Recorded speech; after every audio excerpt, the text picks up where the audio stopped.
Bonjour tout le monde, j'espère que vous allez bien. Aujourd'hui on se retrouve pour une vidéo test d'un fond de teint, mais c'est un fond de teint un peu particulier puisqu'il s'agit du Dermacol Film Studio Barrandov Prague Makeup Cover. Bon, en fait il s'appelle seulement Dermacol, mais j'ai lu tout ce qu'il y avait sur le tube. C'est un fond de teint, en fait je dis un peu spécial, puisqu'il est vendu en ce moment sur le marché comme étant un des fonds de teint les plus couvrants qui existent, voire j'ai même vu des vidéos YouTube, le fond de teint le plus couvrant qui existe. Donc évidemment quand j'ai vu ça, il a fallu que j'essaye tout de suite maintenant. Je me le suis procuré sur Amazon, donc il me semble que le prix c'était autour de 12 €. En fait ça varie un peu selon les teintes, il y en avait un à 9 € à 12 €. Moi la teinte c'est la teinte 218 et donc elle coûtait 12 € et avec les frais de port j'en ai eu pour 19 € au total. Donc voilà, c'est pas franchement excessif pour un fond de teint, c'est un 12 €, c'est même pas cher en fait, on va dire, c'est même moins cher que certains fonds de teint L'Oréal par exemple. Comme je vous disais, le Dermacol est décrit comme le fond de teint, un des fonds de teint les plus couvrants qui existent. Il est waterproof, donc il a une longue tenue, il va vraiment très bien tenir. Il est SPF 30, ce qui est vraiment super intéressant, un SPF 30 dans un fond de teint, et il est hypoallergénique. Donc le packaging, il est plutôt sympa, c'est un plastique un peu brillant avec marqué Dermacol en doré, petit truc rose ici, enfin voilà, franchement c'est très mignon, il n'y a aucun souci, j'aime bien le packaging, ça change un peu de ce qui se fait, ça fait pas de cheap du tout, c'est sympa. Et donc le produit vient dans un joli petit tube doré comme ceci, donc voilà, avec marqué Dermacol en noir. Le tube est assez petit, il y a 30 grammes dedans. Il y a évidemment le descriptif à l'intérieur que je vais essayer de vous résumer rapidement. Donc en fait à la base ce fond de teint est un fond de teint pour les studios de cinéma. Il a été développé par Film Studio Barrandov à Prague et ensuite il a été vendu sur toute la planète, à Hollywood, etc. pour les maquillages pro. C'est une texture crème qui va contenir 50% de pigment, donc c'est juste énorme en fait, 50% de pigment dans un produit. Ça permet de couvrir l'intégralité de la couleur de la peau, évidemment les imperfections. Ils nous disent que le rendu est mat et que ça va lisser les traits, ça va lisser la peau en fait. Ce fond de teint protège du soleil, des UV puisqu'il a un SPF 30 comme je vous disais. Et en plus de cela, il nous explique que ce fond de teint protège des effets néfastes de l'environnement, donc par exemple la pollution. Ensuite, ils nous disent que le produit peut être appliqué sur l'ensemble du visage et du corps pour une correction de la couleur, pour éclaircir ou foncer la peau, ou pour des applications de maquillage professionnel comme la photographie, les défilés de mode et autres occasions spéciales. Il a un effet longue durée qui va couvrir les plus petits défauts jusqu'aux plus gros défauts toute la journée sans bouger puisqu'il est waterproof. Il va couvrir les cicatrices, les cernes, les taches, les dépigmentations de peau, enfin vraiment tout ce qu'on peut avoir comme défaut sur le corps et sur le visage. Ils disent qu'il y a un aspect frais et que le teint est comme revitalisé une fois qu'on a appliqué ce fond de teint, que vraiment ça donne un effet de très bonne mine puisqu'il n'y a plus aucune imperfection qui transparaît à travers le fond de teint. Et apparemment il conviendrait à tous les types de peau, donc sèche, normale, mixte et grasse. Comme vous pouvez le voir, ce fond de teint promet un bon paquet de jolies choses, donc on va tester ça en direct, je vais l'appliquer avec vous et on va voir si tout ce qu'il nous raconte est bien vrai ou si on nous prend pour des jambons. Je l'ai reçu hier soir, donc voilà, je vais tester ça ce matin avec vous. Hier soir j'avais une copine à la maison qui est venue manger, bref on s'en fiche, et elle a un tatouage. Et juste j'ai essayé voir de couvrir son tatouage et ça a couvert son tatouage. Donc effectivement, en tout cas au niveau de la couvrance, apparemment il y a du potentiel. Si cette vidéo vous intéresse et si vous voulez connaître mon avis sur le Dermacol, restez connectés, je passe tout de suite au maquillage. Je vais donc appliquer le fond de teint, je vous avoue je ne sais absolument pas quelle dose je dois utiliser. Comme je vous ai dit, je l'ai testé sur le bras d'une copine hier et bon, vu la couvrance du truc, je pense que c'est vraiment un tout petit peu. Je vais mettre ça sur une petite palette et puis je vais y aller petit à petit. Je sais pas si vous allez pouvoir voir, mais la consistance est vraiment assez épaisse. Hein. C'est vraiment épais. Je vais en mettre un petit peu ici, mais vraiment un petit peu. Hein. Je vais un petit peu ici, un petit peu ici. Ce qui est bien là avec cette expérience aujourd'hui, c'est que j'ai tellement de boutons sur la face, je sais pas si vous pouvez voir, je pense que oui, que je vais voir à quel point ça camoufle mes boutons, si j'arrive à les faire disparaître. Ils nous disent soit au pinceau, soit au Beauty Blender, moi je vais y aller évidemment avec mon Beauty Blender. Ah ouais, donc effectivement, c'est saturé en pigment, un truc de fou. Regardez, rien qu'avec la toute petite dose que j'ai mis sur ma joue, j'ai fait toute ma joue et en 2 secondes, c'est-à-dire que vraiment ça se travaille plutôt facilement. Sachez que j'en ai mis vraiment très peu. Donc là c'est assez incroyable que j'arrive à couvrir toute cette surface de mon visage avec si peu de fond de teint. Comme vous avez pu voir, ça se travaille très facilement. Franchement, je l'ai étalé très facilement avec mon Beauty Blender, il n'y a aucun souci. J'ai le teint qui est vraiment bien unifié. Je me répète, j'en ai mis vraiment un tout petit peu et quand même j'ai l'impression, voilà, c'est comme si j'avais mis presque 2 pompes d'un fond de teint normal hein, au niveau de la couvrance et au niveau de la surface que ça a couvert et à quel point j'ai réussi à étirer les pigments en fait sur tout mon visage. Le résultat comme ça est plutôt joli, ça n'a absolument pas amplifié mes pores, ça s'est très bien appliqué sur mes ailes du nez. Ça n'a pas marqué mes zones de sécheresse parce qu'en plus d'avoir des boutons plein le menton, j'ai également des zones de sécheresse. Merci. Franchement c'est très positif. Maintenant avec ce qui me reste, parce que vraiment j'en ai pas mis beaucoup et j'ai fait tout mon visage. Donc maintenant je prends un peu de matière avec mon doigt et je vais venir camoufler les endroits où je veux faire disparaître mes rougeurs et mes boutons. Donc ici.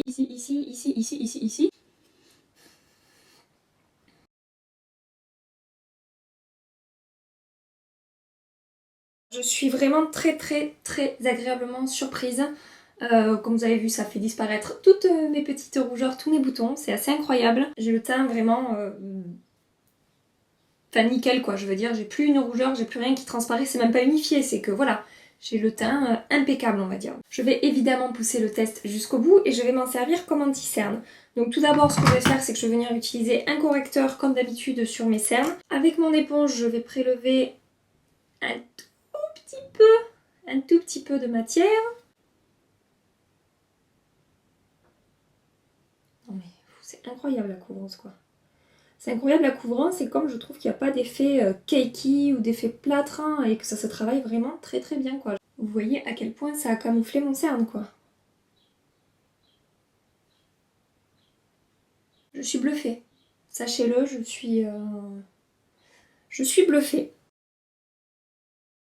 Franchement, là ce que je peux dire c'est que ce fond de teint qui pour moi est un correcteur, un anti-cerne, un fond de teint, tout ce que vous voulez, est encore plus couvrant, je pense, que le Shape Tape de chez Tarte. Voilà, c'est-à-dire que j'en ai mis un poil. Déjà que le Shape Tape, il faut en mettre vraiment pas beaucoup. Quand je vois les nanas, en général les américaines qui s'en tartinent un triangle comme ça, qu'elles remplissent et qu'après elles laissent tomber, je me dis mais comment elles font? Moi je fais un truc comme ça, demi-heure après, j'ai tout qui dégouline quoi. Vous voyez? Et ça fait un effet plâtre et c'est pas joli. Bref, déjà que le Shape Tape, il faut en mettre beaucoup. Celui-là, il faut en mettre encore moins. Et le résultat est vraiment joli. Dans la description, il nous disait que le rendu était mat. Moi, je dirais semi-mat. C'est pas totalement mat, on peut voir que j'ai un peu de lumière, même sur le cerne, on voit que voilà, c'est... Alors peut-être ça met un moment à sécher aussi en même temps, hein. Peut-être, voilà, j'ai pas laissé le temps à la matière de sécher. Mais bon, ça fait quand même un petit moment là que j'ai appliqué sur le visage et j'ai encore un peu de lumière. Donc moi, je dirais, par rapport aux fonds de teint qui vont être vraiment veloutés mat, celui-là, je dirais plutôt semi-mat. Mais moi, ça me va très bien. Donc je vais poudrer mon anti-cerne évidemment et ma zone T, je vais faire comme d'habitude, comme je fais mon teint habituellement. Et on va voir comment ça se comporte avec la poudre. Au niveau du dessous d'œil, c'est impeccable, ça s'est très bien appliqué, ça n'a pas craquelé, ça n'a pas fait d'effet sec avec la poudre. Par contre au niveau du menton, comme je vous ai dit, j'ai des zones de sécheresse. Et ça a un petit peu, avec la poudre, amplifié ma zone de sécheresse. Donc peut-être sans poudrer, ça aurait suffi. C'est juste vraiment ici et le reste est vraiment très joli. Je suis vraiment impressionnée. C'est jusque-là ultra positif, on est d'accord. Je pense que vous avez vu le truc quoi. J'ai plus aucune imperfection qui dépasse, j'ai plus de rougeur ni rien. Et j'ai pas d'effet cakey je trouve sur ma peau. Je sens pas un effet de matière. J'avais vraiment peur, je vous ai dit, avec la texture qui est assez costaud. Donc voilà, c'est vraiment positif. Je vais terminer mon maquillage, appliquer le bronzer, le blush, l'highlighter, etc. Voir comment ça se passe par-dessus le fond de teint. Et puis je reviens vous voir. J'ai terminé mon maquillage, tout s'est très bien passé. Je suis vraiment très contente du résultat. Tout s'est très bien estompé par-dessus. Pourtant j'avais pas poudré, j'avais poudré que la zone T, j'avais pas poudré le reste de mon visage, mais les produits poudre sont très bien estompés par-dessus ce fond de teint crème. Sachez que sur la plaquette il m'en reste quand même probablement un tiers de ce que j'avais posé, donc j'aurais dû en mettre encore moins. Et voilà, j'ai fait mon teint, mes cernes, j'ai fait tout mon visage et je suis vraiment très contente du résultat. Pour la couvrance, pour la texture, le résultat est vraiment super beau, il a été très facile à travailler. Ça a tout camouflé et le résultat est vraiment super. J'espère que ça va bien tenir dans la journée, j'espère que ça va pas dégénérer de ce côté-là. Comme d'habitude, je reviendrai 1 ou 2 fois dans la journée pour vous montrer comment le fond de teint a évolué et comment il s'est comporté dans la journée. Alors il fait plus chaud, il fait même limite un peu frais, donc voilà. Donc ça sera bonne justice pour ce fond de teint, il fait pas 45 degrés dehors, donc ça c'est vraiment cool pour tester ce produit-là. Parce que bon, en temps normal, c'est pas du tout le genre de produit que je porte en été, mais j'avais tellement envie de l'essayer que voilà, j'ai pas pu attendre et nous y voilà. Je vais aller vaquer à mes occupations et puis comme je l'ai dit, je reviens avec vous plus tard. Me voilà pour faire le premier point, ça fait 5 heures maintenant que je porte le fond de teint dans des conditions tout à fait normales, nous allons dire. Et donc pour vous dire rapidement comment ça s'est passé, je commence à briller sur ma zone T comme vous pouvez le voir, donc je brille légèrement sur le front et légèrement aux ailes du nez. Rien de catastrophique mais plus qu'avec d'autres fonds de teint, sachant que j'ai poudré ma zone T, voilà.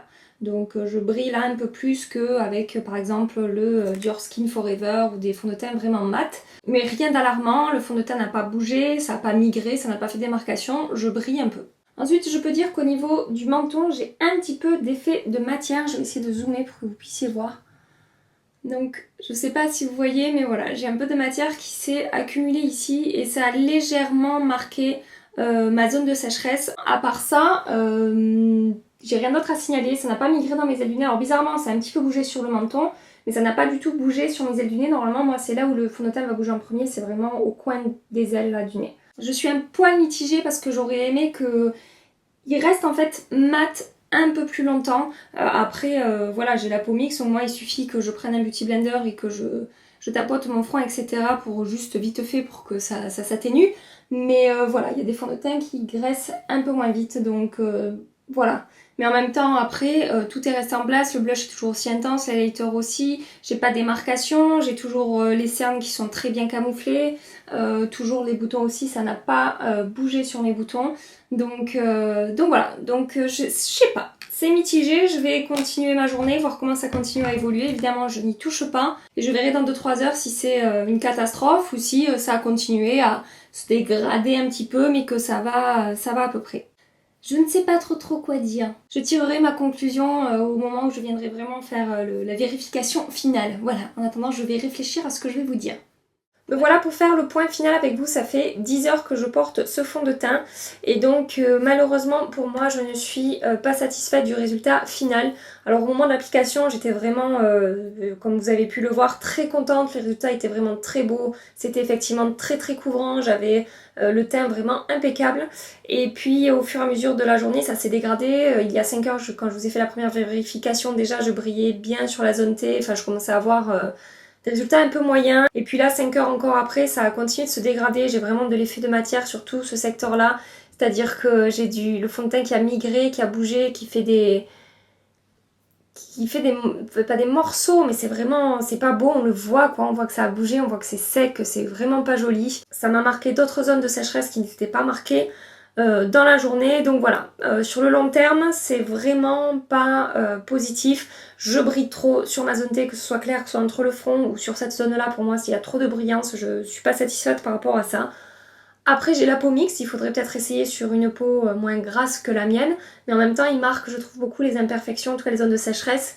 Donc je sais pas, franchement je suis vraiment, ouais, je suis déçue parce qu'au départ j'étais vraiment super emballée par le résultat. Mais bon c'est pas grave, c'est comme ça, on peut pas tous les jours découvrir des produits merveilleux.